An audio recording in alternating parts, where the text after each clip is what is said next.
Boston, 1745. A house that no longer stands once cast a shadow over the narrow cobblestone streets, its windows sealed like blind eyes, its doors chained as though to hold something in. Neighbors whispered of the woman who lived inside, a mother who never aged. As years passed, her skin remained smooth, her hair black as midnight, her frame untouched by time itself.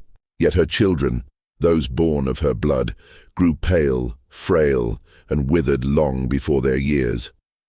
Some died in infancy. Others collapsed before manhood. And yet, she remained untouched, eternal. This was not a tale told to children for fright. It was written in court records, in burial registers, in the hushed warnings of ministers who dared not speak her name from the pulpit. A mother frozen in youth, surrounded by a family consumed by decay. You see, society has always hidden these stories. When the pattern cannot be explained, when the facts do not fit the frame of reason, the truth is buried. Historians call it folklore, dismissing it as superstition. But the people of Boston remembered. They saw her walk the same marketplace for decades without change. They saw her children shrink, weaken, and die while she carried herself, with the same unbroken vitality.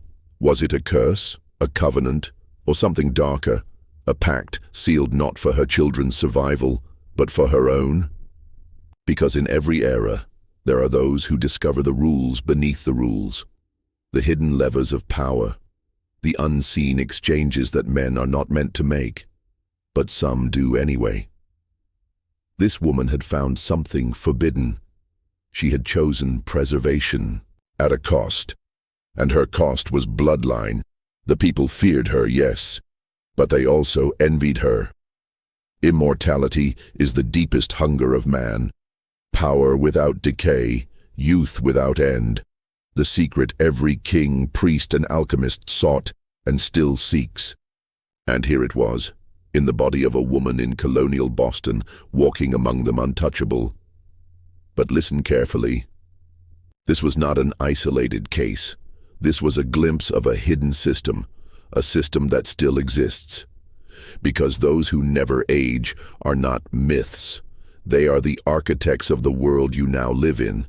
And the woman in Boston was only a door, one door, into a labyrinth that has shaped history itself. The records say her name was Margaret Willoughby, but names in these stories are always masks. What matters is the pattern. What matters is the power. Her neighbors whispered that she drank strange teas at midnight, that she walked barefoot into the forest when the moon was high, that her prayers were not spoken in English but in some older tongue. But the church never tried her, never touched her. Why? Because behind closed doors, the ministers themselves sought her counsel. They feared her, yes, but fear quickly bends into dependence when a secret holds the power of life and death. Think about it. A woman untouched by time while her offspring shriveled and perished. That is not simply luck of the flesh. That is an exchange, an economy, the kind of economy that has existed in every empire. One life lengthened at the cost of others. She was not feeding herself with food alone. She was feeding on vitality, on spirit, on the very essence of those tied to her blood. And history is littered with women and men like her. In Russia, they told of the eternal widow of Minsk, whose sons died before 30, while she lived to see her great-great-grandchildren born. In Italy, whispers spread of a priest who never aged beyond 40, but every acolyte who served him mysteriously wasted away. And in the courts of Europe, noble families passed down the same unholy gift. One patriarch or matriarch retaining youth while their heirs, generation after generation, walked toward early graves. You are beginning to see the pattern, aren't you? The cost is always borne by the innocent, by the children, by the line. It is the same system you live under today, only dressed in different robes. Governments, banks, and corporations grow fat while their people wither. The blood of the masses is consumed to keep the elite eternal. And yet the records make it look like coincidence, like tragedy, like natural collapse. Margaret Willoughby's house became a symbol of that truth in Boston, a truth so disturbing the city fathers ordered it destroyed, brick by brick, until not a trace remained. But removal of stone does not erase memory. The neighbors still carried the whispers, the clergy still carried the guilt, and the elite still carried the knowledge. Ask yourself, why do the names of rulers endure? Why do dynasties persist while ordinary families vanish into dust? Because the system of exchange still runs, an ancient contract hidden in plain sight. And Margaret was only one who dared live it openly. They said Margaret Willoughby kept a locked chest at the foot of her bed, bound in iron bands no blacksmith in Boston claimed to have forged. No servant dared open it. But when the house was dismantled after her disappearance, witnesses claimed the chest was gone, as though it had never existed. What was inside? Not gold, not jewels. Something far older, something carried across oceans in silence, passed down through hands sworn never to speak its name. In every culture, there are objects that anchor power. The Egyptians spoke of the Ka, the life force that could be bound and stolen. The Mesopotamians whispered of vessels that trapped a person's essence, holding it until the owner demanded it. Even in Europe, grimoires, books of forbidden rites, outlined exchanges between bloodlines and unseen forces, trading years of one life for decades of another. Margaret was not the first to touch this current, nor the last. But she was reckless, enough to practice it where neighbors could see. She drank from cups carved of bone. She burned herbs no one could identify. And her children? They grew weaker with every ritual, pale, sunken-eyed, as if something invisible was feeding through them. This is the forbidden truth. Power is never free. Every empire, every dynasty, every throne you were taught to revere was built on extraction. The pharaohs fed on slaves, the popes fed on peasants, the kings fed on soldiers. And in quiet houses like Margaret's, mothers fed on their children. Different scales, same principle. Do you think this is just allegory? Then look at your world today. Look at how corporations feed on your labor, how banks feed on your debt, how governments feed on your obedience. The system is parasitic by design, and the architects, those who know the hidden rules, remain untouched. They never age, they never falter. Their names echo through centuries while yours vanish with a headstone. Margaret understood something. Her neighbors did not. The rules are written in sacrifice, and those who refuse to sacrifice themselves always find someone else to pay the cost. That is the law beneath all laws. The black root that feeds the tree of power. And here is the part most men cannot face. If you refuse to see it, you are already feeding it. If you refuse to understand it, you have already been claimed. But if you do see it, if you step into the shadows willingly, then the rules can be turned. Not to escape the cost, but to choose who pays it.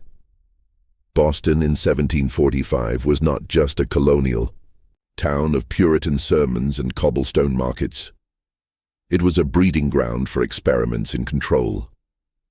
Behind its church bells and courthouse doors, a quiet war was being waged. Not over land, not over trade, but over the soul of man himself. Margaret Willoughby was only a fragment of it, a loose thread dangling from a much larger tapestry. The ministers preached salvation, but they knew the power of fear. Fear kept men in the pews. Fear kept women obedient. Fear made children malleable. But fear alone does not last. It needs spectacle. It needs sacrifice. And Margaret's unnatural youth, her very existence, threatened the illusion of order they were constructing. The city fathers could not allow her story to spread. because it revealed the truth they themselves were using, that life can be taken, years can be stolen, and power can be consolidated in the hands of the few. Her home was destroyed not because it was haunted, but because it was evidence. Evidence of the secret engine driving Boston's rise, an engine of ritual, extraction, and quiet covenant. Ask yourself this: why did Boston, out of all the colonies, rise so quickly in influence? Why did its men of learning, its ministers, its merchants so swiftly form the backbone of an emerging elite? Because behind the sermons and trade routes, they were building something darker, an institutional machine, a machine that could feed on generations and never stop turning. Margaret was dangerous because she operated outside their machine. She was a rogue priestess, playing with currents they wanted to own. So they erased her. The records that remain are fragmented, contradictory, censored. The church speaks of her as if she were a cautionary tale. The courts barely mention her at all. And yet the people remembered. Whispers carried down alleys, mothers telling daughters to never look too long into a stranger's eyes, men marking their doors with chalk at night to ward off unseen visitors. Boston was not merely punishing a woman, it was perfecting its silence, learning to bury forbidden truths beneath a veneer of piety and progress. That silence would become its weapon.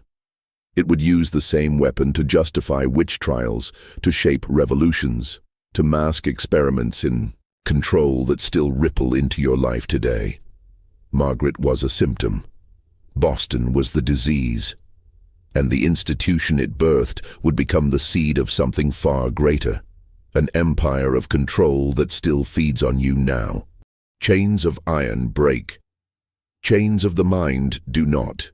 The city fathers of Boston understood this, perhaps better than any rulers before them.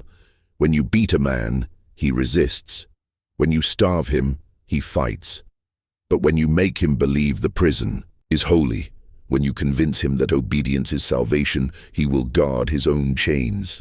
He will kneel willingly. Margaret Willoughby's existence cracked that illusion. If a woman could remain ageless while her children withered, then the lie of equality before God was exposed. The ministers could not compete with her shadow, so they erased her and perfected their craft. They learned to build prisons not of stone, but of scripture, not of whips, but of whispers. Look at how they structured Boston.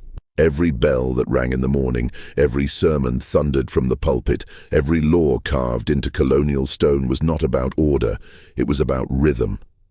A rhythm designed to hypnotize, to fold a man's soul into patterns he would never escape. You woke when they told you. You prayed when they told you. You married, worked, and died inside the schedule they authored. And if someone broke from the rhythm, they became an example. Burned, banished, or buried.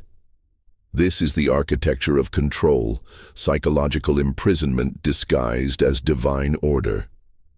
Margaret had discovered her own architecture, a darker rhythm, one rooted in sacrifice.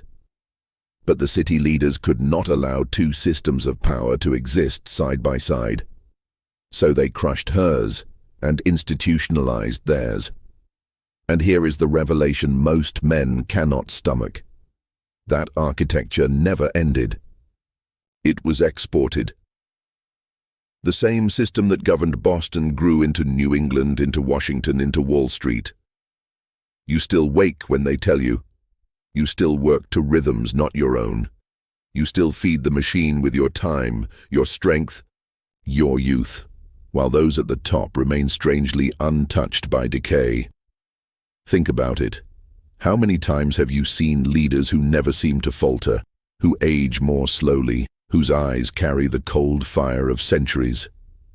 Do you believe that is chance? Or is it the same covenant, refined, institutionalized, perfected into invisibility? The chains you feel in your life are not accidents, they are inheritances. They were born in places like Boston. And the woman who never aged was simply a mirror, showing the people what their rulers were already becoming. The immortals do not walk openly. They never have. Power that parades itself becomes a target. Power that cloaks itself becomes eternal. Margaret Willoughby was careless. She let her neighbors see too much. But the true architects of longevity learned a lesson from her downfall. Never let the people know why you remain untouched. Hide your preservation inside robes of authority, crowns of legitimacy, and pulpits of righteousness. Consider this. In Boston's rise, who were the men that endured the longest? Judges, ministers, merchants tied to secret societies. Their faces rarely aged in portraits. Their power never waned in court records. Even when one body died, the name endured, passed seamlessly from father to son, as if the blood itself carried a binding contract. Was it lineage, or was it ritual? Institutions became the masks. The church became a mask. The courts became a mask. The universities that Boston birthed, Harvard among them, became not halls of knowledge, but vaults of memory. The covenant of preservation was written into structures, rituals, oaths. You think you're looking at schools, governments, or churches. In reality, you're looking at vessels, containers designed to carry power across centuries without decay. Here's the mechanism. Individuals with forbidden knowledge anchor themselves inside institutions. The man dies, but the oath, the creed, the system remains. And so his essence, his influence, lives on. Not reincarnation, not superstition, but continuity of will. Margaret needed her children to fuel her youth. The elites built systems where entire populations fuel their endurance. Millions sacrificed invisibly, one generation at a time. That is why dynasties persist. That is why the same families dominate for centuries. They understood the secret. The institution is the true, immortal body. Flesh is weak, but the structure endures. And within the structure, certain men and women remain preserved, not always in body, but in influence, in reach, in the strange, unbroken vitality of power. This is why, when you look at history, you see patterns, the same surnames reappearing, the same symbols resurfacing, the same bloodlines whispering through every major event. Margaret's survival was crude, individual. Theirs is refined, collective, and invisible. And you live inside their vessel. You work, suffer, and age to keep it alive, while they sip from the fountain your exhaustion fills. Do you see it yet? The immortals no longer haunt houses on cobblestone streets. They haunt boardrooms, parliaments, and sanctuaries. They no longer walk as witches or ghosts. They walk as leaders, as teachers, as saviors. And the question is not whether they exist. The question is, how much of your life have you already given to them without even knowing it? Walk the old streets of Boston today and you will see them if you know how to look. Symbols etched into stone, carved above doorways, embedded in the very geometry of the city. To the ordinary eye, they are decoration, innocent flourishes of colonial architecture. But to those who understand the language of power, they are sigils, silent contracts, binding generations into servitude. Look at the meeting houses, triangles of light set into windows, circles inside squares on the floorboards. These are not random. They are echoes of rituals older than Christianity itself, drawn from ancient currents of Mesopotamia, Egypt, and the cults of Europe. The ministers condemned witchcraft in public, but in private they preserved its geometry, embedding it in the heart of their churches. Margaret Willoughby may have carried her rites in secret, but the city fathers wrote theirs into stone where no one could erase them. Harvard's seal, Veritas. 3 open books, yet one is obscured, partially hidden. Why? Because truth to them is never whole.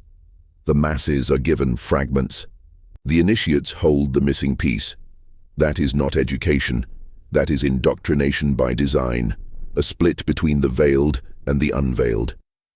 Even Boston's grid whispers the same language, streets forming pentagonal patterns, squares aligned with celestial markers. You think this is chance? No. It is ritual made permanent, written into the bones of the city. Each generation walks the same pathways, repeating the same geometry, unknowingly feeding the same system. Margaret drained her children in private.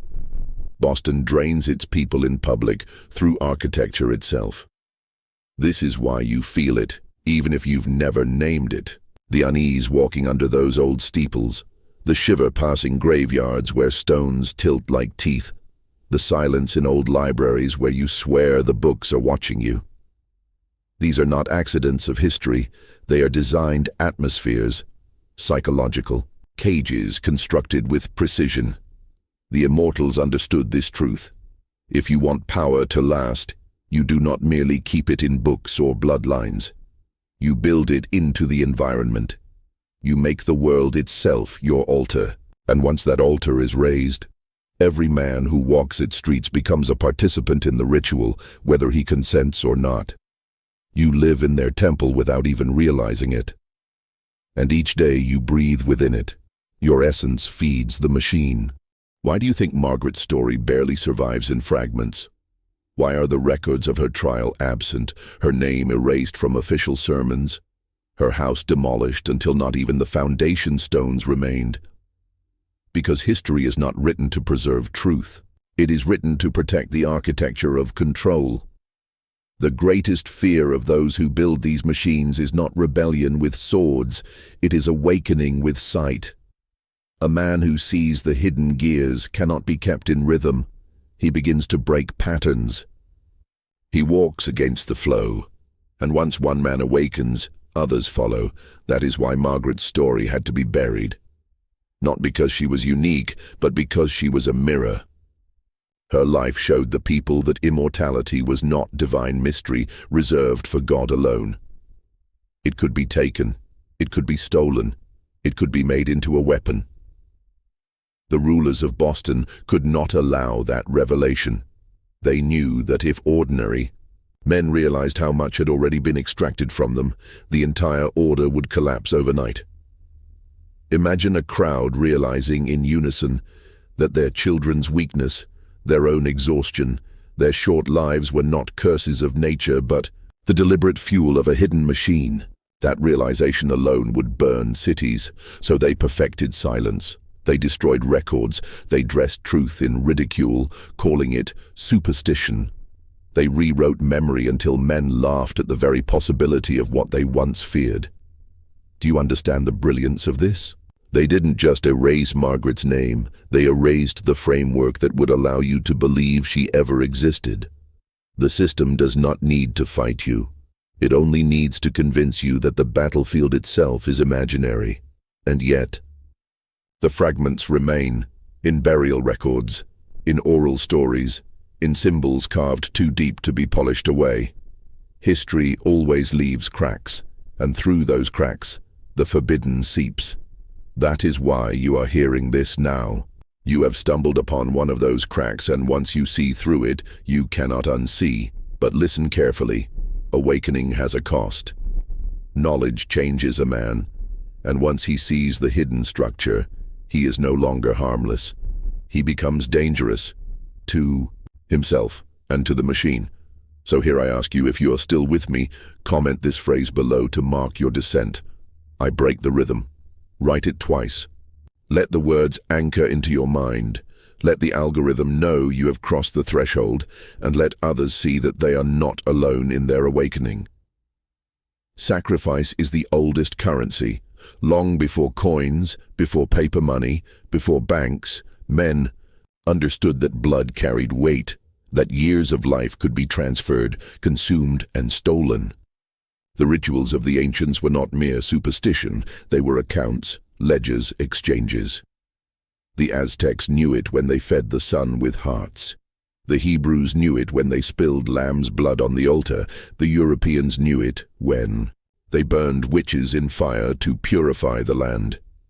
Each act was a transaction, cloaked as devotion. Margaret Willoughby understood this too. She fed not on strangers, but on her own children, because bloodline is the most potent fuel. A son's life force binds tightly to his mother. A daughter's years echo her father. To drain one is to extend the other. That is why her body remained untouched while theirs wasted, not cruelty for its own sake. Calculation, preservation, at cost. Do you really believe such practices ended with her? No, they only scaled upward. What was once a ritual in a farmhouse became ritualized in entire nations. Wars are sacrifices, famines are sacrifices, pandemics, uprisings, collapses, all are rituals where masses are drained to extend the vitality of systems and the elites who sit atop them. Do you think it is coincidence that those at the highest levels of power emerge from catastrophe not weakened, but stronger, always untouched, always preserved? The bloodline sacrifice Margaret practiced in private was nothing compared to the institutional sacrifice perfected in Boston and exported across the colonies. The people became the children. The machine became the mother.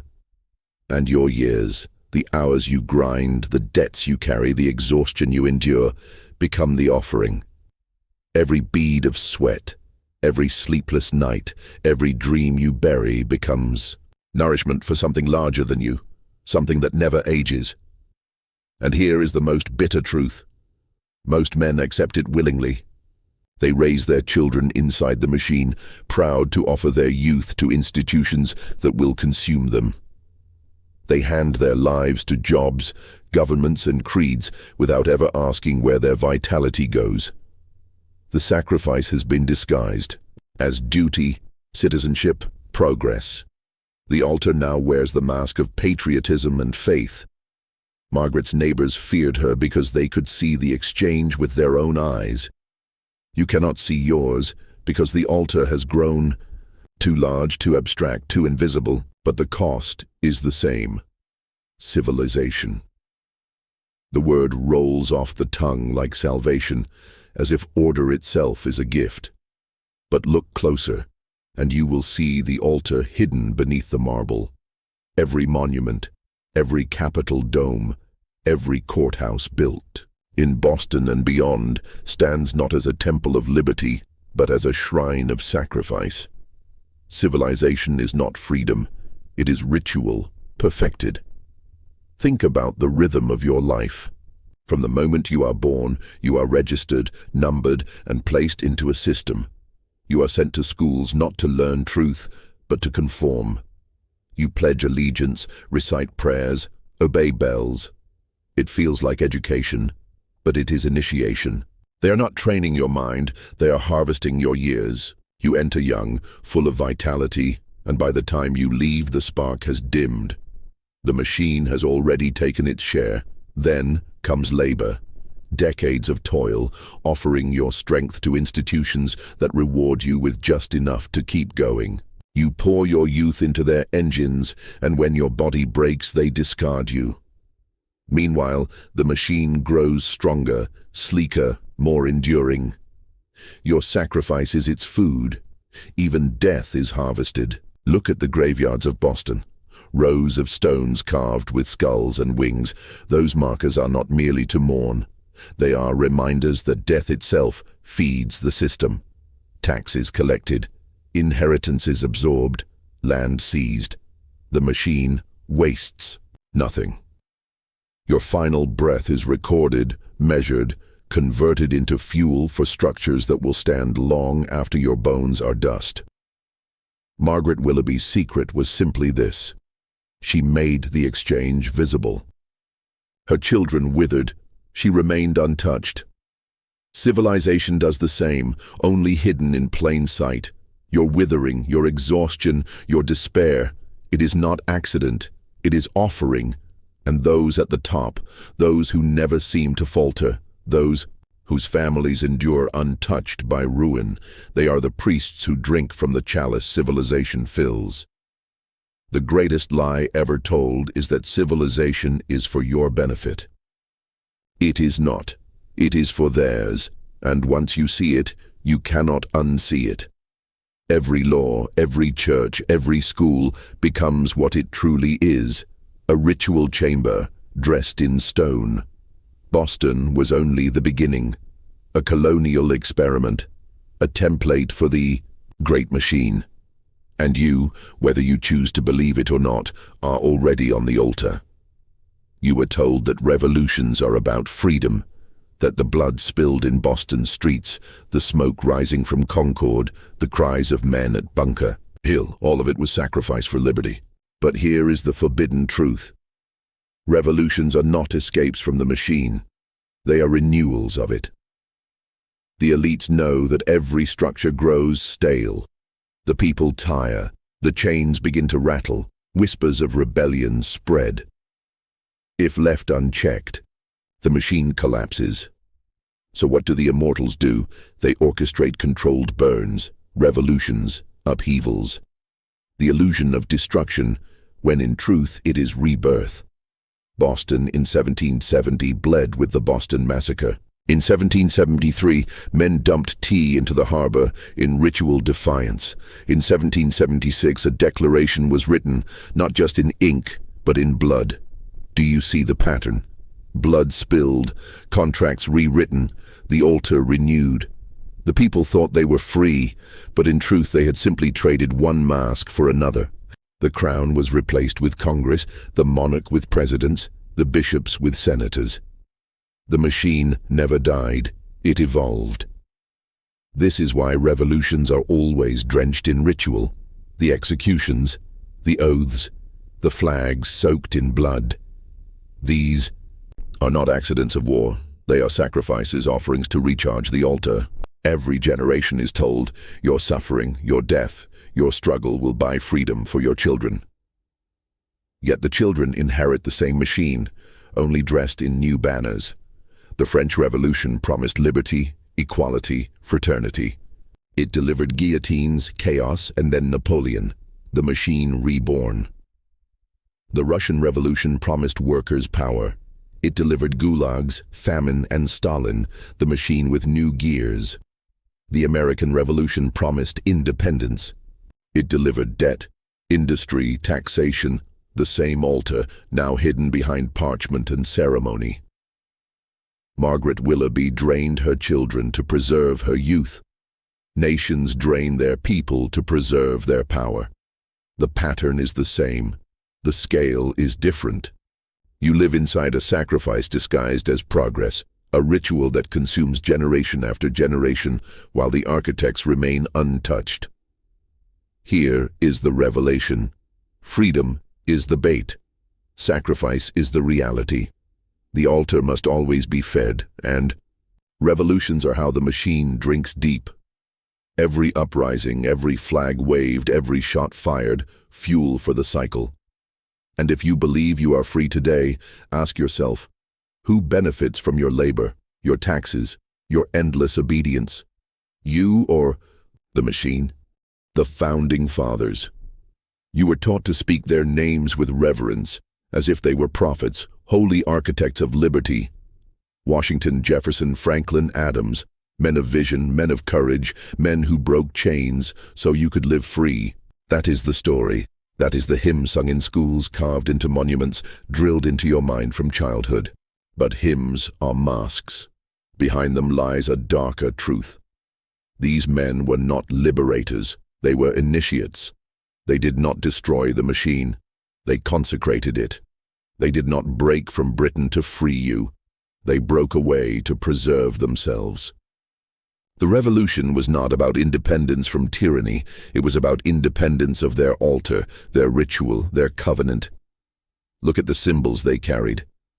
Washington in Masonic regalia, Franklin experimenting with electricity not as science, but as ritual, channeling the life force of the heavens, binding it to earth. Jefferson drafting documents filled with rhetoric of liberty while keeping men in chains on his plantations. These were not contradictions. They were the blueprint. The public face spoke freedom. The private oath swore preservation. You see, they understood what Margaret Willoughby had known decades earlier. Youth, power, and vitality must be taken, never given. But they refined it. They no longer drained children in a household. They drained generations in a nation. Every farmer, every soldier, every slave, every worker became an offering. Their blood purchased monuments. Their labor became marble. Their deaths became parchment sealed with immortal ink. Do you think it's coincidence that these men never truly faded in history? Their faces are on your money. Their words govern your laws. Their presence lingers in rituals repeated every day in schools and parliaments. That is immortality, not of flesh, but of influence. They embedded themselves in the machine so deeply that they never died. And the covenant? It was not with God, nor with the people. It was with each other, bound in secrecy, masked in ritual. The Founding Fathers were not founders. They were custodians, keepers of a flame lit long before Boston, long before Europe, long before written history itself. A flame that feeds on sacrifice, disguised as progress. Margaret's secret was personal, theirs was national. She drained her children to live a little longer. They drained a continent to birth an empire that has not aged in 2.5 centuries. When the covenant was sealed in America, it did not end at Boston's docks or Philadelphia's halls. It expanded outward like veins through the body of the earth. War became its heartbeat. Banking became its blood. Institutions became its bones. What Margaret Willoughby had practiced in secret, the draining of vitality to preserve herself, was now scaled across nations. First came the wars. Each one was presented as holy, necessary, inevitable. The Revolution, the War of 1812, the Civil War. Men were told they fought for freedom, for honor, for family. In truth, they were offerings, millions of young bodies thrown into fire to recharge the altar of empire. Notice the pattern. After every war, the nation grew stronger, richer, more enduring, while the men who fought came home broken, aged, discarded. The vitality had been taken from them and transferred upward. Then came the banks. The founding of the first bank of the United States was not economic genius. It was ritual, a new mechanism of extraction. No longer would vitality be drained only in blood. Now it would be drained in time. Lifetimes mortgaged, futures indebted. Entire generations chained not by shackles, but by ledgers. Debt is the modern sacrifice. Every hour you work for money already claimed, every coin you pay in interest, is your essence siphoned upward to those who never age. And then came the networks. Railroads, corporations, telegraphs, newspapers, each presented as progress, each another extension of the machine. Think about it. The faster you could be moved, the more efficiently you could be consumed. The faster news traveled, the more your mind could be controlled. The faster money moved, the quicker your life force could be extracted. All of it presented as advancement, all of it a deeper binding. This is how the covenant spreads. War, banking, communication, 3 arteries of the same beast. And notice who always emerges unscathed. The same families, the same dynasties, the same architects. They do not rise and fall with nations. They endure through them. Their names echo across centuries while yours vanish with a tombstone. That is immortality. That is the machine Margaret stumbled upon in miniature, and which the founders institutionalized in grand design. And today, you live in its full form. Wars that never end, debt that never dies, networks that never sleep, a machine that drains. Every second of your life, wrapped in the mask of freedom, they call it progress. They call it innovation. They tell you it is the dawn of freedom, the liberation of mankind. But technology is not neutral. It is the new altar. The machine no longer hides in temples or banks alone. It hides in your pocket, on your desk, in the glowing screen you stare into every night. Ask yourself, who benefits from this progress? Does it make you freer, stronger, younger, or does it drain you faster than ever before? Every notification steals your attention.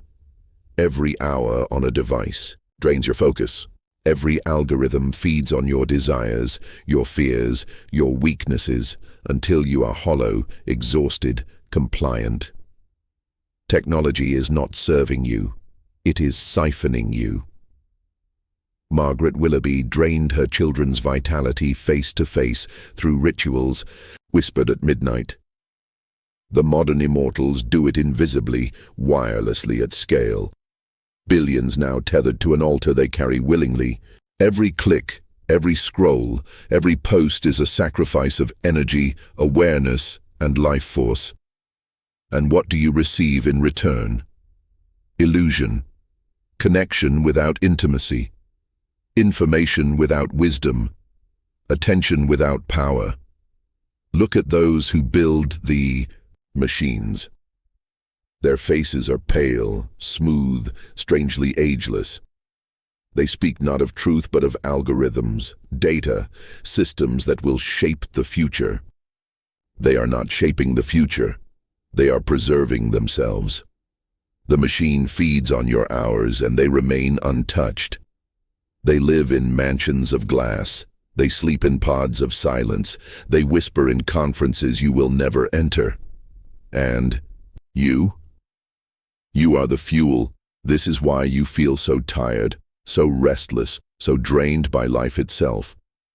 Because you are being drained, not just by jobs, not just by wars, not just by debt, but by the very technology you believe is freedom. Progress has always been the mask. Behind it, sacrifice, always sacrifice. The machine is evolving faster than ever. Where once it demanded your labor, it now demands your very thoughts. Where once it fed on your years, it now feeds on your seconds. Every glance, every reaction, every heartbeat recorded, consumed, preserved for them. Do you understand? You are not living in an age of liberation. You are living in the perfected altar. The ritual has scaled from a single house in Boston to the entire globe. And those who sit at the top, those who never seem to wither, drink deeply. You felt their presence, even if you couldn't name them. The ones who never seem to fade, who remain untouchable no matter the century, no matter the crisis. The kings die, the presidents change, the empires rise and fall, but they remain. They are not bound by nations nor by laws. They are the custodians of the covenant. They are not immortal in the way of myth, with blood that turns to gold or flesh that cannot decay. No, their immortality is subtler, more insidious. It is continuity. They pass the flame from hand to hand, bloodline to bloodline, oath to oath. Families whose names you know, Rothschild, Rockefeller, Windsor, Morgan. Families whose names you don't know, hidden behind shell companies and false charities. They inherit not just wealth, but rituals. They inherit the right to feed, and what they feed on is you, your youth, your labor, your bloodline. They extract centuries from entire populations, transferring the vitality upward while you believe you are free.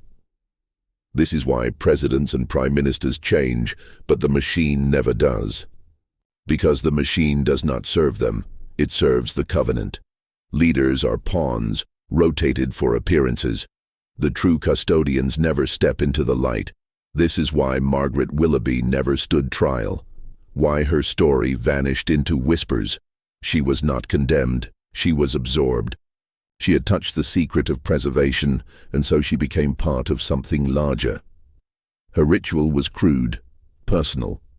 Theirs was perfected, systemic. The only difference between a witch in Boston and a banker in London is scale. Both drink the vitality of others. One dies in secrecy, The other thrives in plain sight. And here is the truth most men cannot stomach. The covenant has already won.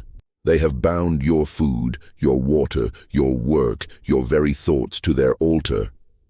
You live inside their ritual day after day. And every time you pay, every time you obey, every time you surrender time, you can never reclaim. You are offering your youth to them. But if you are still here, if you are still listening, you are different. You are not asleep. And now, you must choose. Do you turn away, or do you keep going deeper, knowing the final revelation cannot be undone? This is the point of no return. The last veil. If you cross it, you will never look at the world the same way again. Because the covenant is not simply history, not simply politics, not simply money. It is something older, something cosmic, something that feeds not just on flesh, but on consciousness. The secret is this: the machine is alive. Not in the way you think of life, not with breath or heartbeat, but as a living architecture of control. Every war, every debt, every institution, every screen. These are not random inventions. They are organs of a single organism, a parasite vast enough to span centuries, a being that has disguised itself as progress, as civilization, as normal life. But beneath the mask, it is hunger itself. Margaret Willoughby did not discover a ritual. She stumbled upon a fragment of the machine's appetite. The founders did not invent liberty. They built a temple to house the machine's expansion. And the dynasties you fear are not masters, they are priests. Priests of a God that is not divine, but parasitic. A God that does not bless, only consumes. You have felt it. The exhaustion that never ends. The sense that no matter how much you work, you fall behind. The gnawing void inside society that nothing fills. That is not accident. That is the machine drinking you one thought at a time. And here lies the most forbidden truth of all. It needs your consent. Not your conscience, yes, but your compliance. Every time you obey, every time you bow, every time you surrender your will, you are feeding it. That is why rebellion, even in thought, terrifies them. Because refusal starves the altar. Now you understand why they fear men who awaken. Why every rebel, every prophet, every truth-teller is either destroyed or turned into a symbol stripped of power. Because if too many awaken, the organism weakens. It withers like Margaret's children, robbed of vitality. And so I ask you, will you continue to feed it? Or will you mark this moment as the fracture point in your identity? If you have the will, comment these words twice. I do not consent. Write it twice, because repetition is ritual, and ritual rewires reality. Remember, once you see the machine, you cannot unsee it. You are no longer asleep. You are no longer just a man. You are something else, a threat to the altar. This is your descent. This is your awakening. And this is why you were never meant to hear this.